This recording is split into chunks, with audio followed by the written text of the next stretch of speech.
अल्लाह ताला से कहेंगे कि मौला हमारे माँ बाप को दिखा, वो कहाँ है? पूछा जाएगा क्यों? कहा हम अपने पैरों से उन्हें रौंदना चाहते हैं, हम अपने पैरों से उन्हें रौंदना चाहते हैं। पूछा गया क्यों? कहा आज हम जहन्नम में जा रहे हैं तो इसकी वजह हमारे माँ बाप है। उन्होंने हमारी तरबियत नहीं की, हमें खौफ खुदा नहीं दिखाया, हमें हुब्बे रसूल नहीं सिखाया। तुम खिलौने दिला करके उनको घर प्रॉपर्टी दे करके तब भी फंसे जाओगे, वहां पर फंस जाओगे। बच्चे हो तो कैसे हो? मैं एक बात बताता हूं मेरे अजीज, नजमुद्दीन इराक का एक गवर्नर है, गवर्नर पूरे इलाके का गवर्नर है, शादी नहीं किया, 30 साल से भी ज्यादा की उम्र हो गई, और बड़े बड़े रिश्ते आते थे, बादशाहों के बेटियों के रिश्ते, वजीरुल मलिक की बेटी का रिश्ता, सब ठुकराता रहता है, मुझे नहीं चाहिए। उम्र निकलती जा रही है, भाई था, भाई आकर के कहता है भाई साहब कोई तो लड़की पसंद कर लो, निकाह कर लो। कहा नहीं, मेरे लायक दिखती ही नहीं है। कहा कैसी चाहिए तुमको? सल्जूक खानदान की बेटी, वजीरुल मलिक की बेटी, इतने आला खानदान की लड़कियां तो तुझे बता रहा हूं। कहा नहीं, मुझे मेरे लायक की मिलती नहीं। कहा कैसी चाहिए, तुम्हारा क्राइटेरिया क्या है, रिक्वायरमेंट क्या है?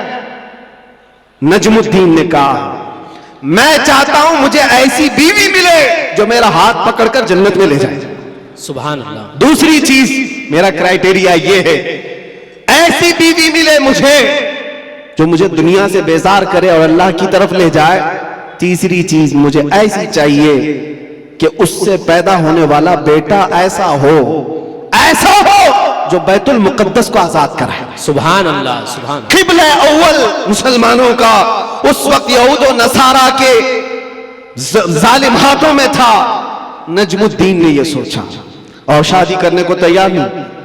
जाहिर सी बात है ऐसे क्राइटेरिया की लड़की ढूंढना भी मुश्किल है, मिले तो कहां मिले, शादी नहीं करना। एक दिन तकरीब की जामा मस्जिद में, वहां के बहुत बड़े बुजुर्ग थे, उनके पास बैठा था, मगरिब के बाद दर्स दे रहे थे शेख, इलाके के शेख आजम है। अचानक पर्दे के पीछे से एक खातून की आवाज आई, हिजाब में थी। शेख ने पूछा कौन है? लड़की ने अपना नाम बताया, सित्तुल मलिक हूं, एक फकीर खानदान की लड़की थी।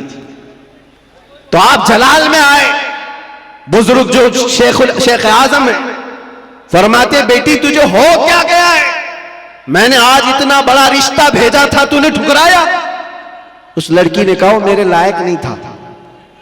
पूछा तेरे लायक नहीं था, तू चाहती क्या है? वो पर्दे के पीछे से कहती है मैं चाहती हूं मुझे ऐसा दूल्हा मिले जो मेरा हाथ पकड़कर जन्नत में ले जाए। सुभान अल्लाह, सुभान अल्लाह। और मैं ये चाहती हूं ऐसा शोहर मिले जिससे पैदा होने वाला बेटा बैतुल मुकद्दस को आजाद कराए। सुभान अल्लाह। नजमुद्दीन उसी महफिल में बैठा हुआ, कहा मेरी सोचों से पूरी सोच मिलती है इस खातून की जो पर्दे के पीछे। उठा और शेख से कहा हुजूर क्या मेरी सगाई या मेरी मंगनी उस लड़की से आप करा सकते हैं जो पर्दे के पीछे? बुजुर्ग ने फरमाया तू देखा है उसको? कहा मुझे जरूरत नहीं। कहा तू जानता है उसका खानदान? कहा वो भी मुझे जरूरत नहीं, उसकी नीयत मेरे लिए काफी है, जो मेरी नीयत है वो उसकी नीयत है। शेख ने फरमाया नजमुद्दीन तू इलाके का गवर्नर है और वो इस मोहल्ले के सबसे फकीर खानदान की लड़की है, कहां मैचिंग होगी? नजमुद्दीन ने कहा फिर भी मुझे चलेगा। वो मगरिब के बाद बैठा, इशा से पहले उसी मस्जिद में निकाह भी हो गया। सुभान अल्लाह। उसी रात को विदाई भी हो गई। इधर लड़का भी राजी, लड़की भी राजी। नीयतों का मिलाप था, नीयतों का एकजा होना था। ये नजमुद्दीन अपनी दुल्हन को लेकर गया। जानते हो मेरे अजीजों, तारीख के औराक उठाकर देख लो, ये वो हसीन जोड़ा है जिससे पैदा होने वाले लड़के का नाम सलाहुद्दीन अय्यूबी। सुभान अल्लाह, सुभान अल्लाह, सुभान अल्लाह। बहुत कुछ। सुभान अल्लाह। कौन है सलाहुद्दीन? ये आसमान से उतरा हुआ नहीं था, ये जमीन से निकला हुआ नहीं था। माँ बाप की सालेह नीयत की वजह से सलाहुद्दीन पैदा होता है। माँ बाप की जब तरबियत हो, उनकी नीयत साले हो, तो आज बच्चे साले पैदा होंगे। लोग आज जाहिर सी बात है, एक साहब है वो सवाल कर रहे थे, वो बयान कर रहे थे।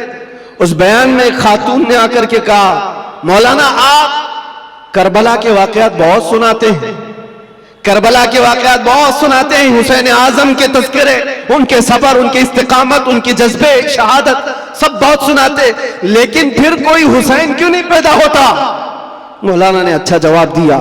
वो खातून सवाल कर रही थी, कहा हुसैन जरूर पैदा होगा, पहले फातिमा तो आए कोई। सुभान अल्लाह, सुभान अल्लाह। फातिमा होगी तो हुसैन भी आएगा। घरों के हालात जब दुरुस्त हो जाते हैं तो मेरे अजीजों, उन खानदानों में नेक व साले औलाद होती है। दरख्त बन जाने के बाद हम तरबियत की सोच रहे हैं, बिगड़े हुए माशरे को सुधारने के लिए। अब तो यहां पर कचरा निकालने के लिए हाथ नहीं, बड़े बड़े बिल्डोजर लगाने पड़ते, तब जाकर के कचरे निकलेंगे। लेकिन जो नौजवान है, मैं उनसे गुजारिश करूंगा, नीयत कर लो, साले नीयत अल्लाह की बारगाह में कि मौला मुझे तहसीन फर्ज अता फरमा, मेरी शर्मगाह की हिफाजत अता फरमा, मुझे वो नेक खातून दे जो मुझे दुनिया से हटाकर जन्नत की तरफ ले जाए, मुझे दुनिया की मोहब्बत से निकाल कर अल्लाह उसके रसूल की मोहब्बत डाले। तुम्हारी नीयतों से अल्लाह तबारक व तआला वो चीज तुम्हें अता करेगा।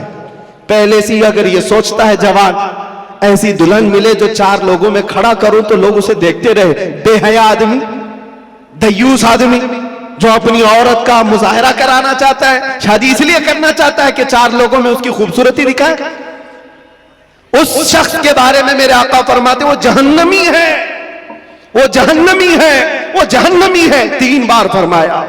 पूछा कौन?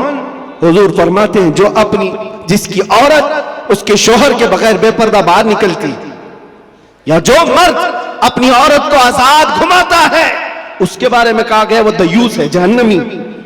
तुम्हारी नीयतें साले हो, तुम्हारी नीयतें पाकीज़ा हो तो औलाद भी आएगी और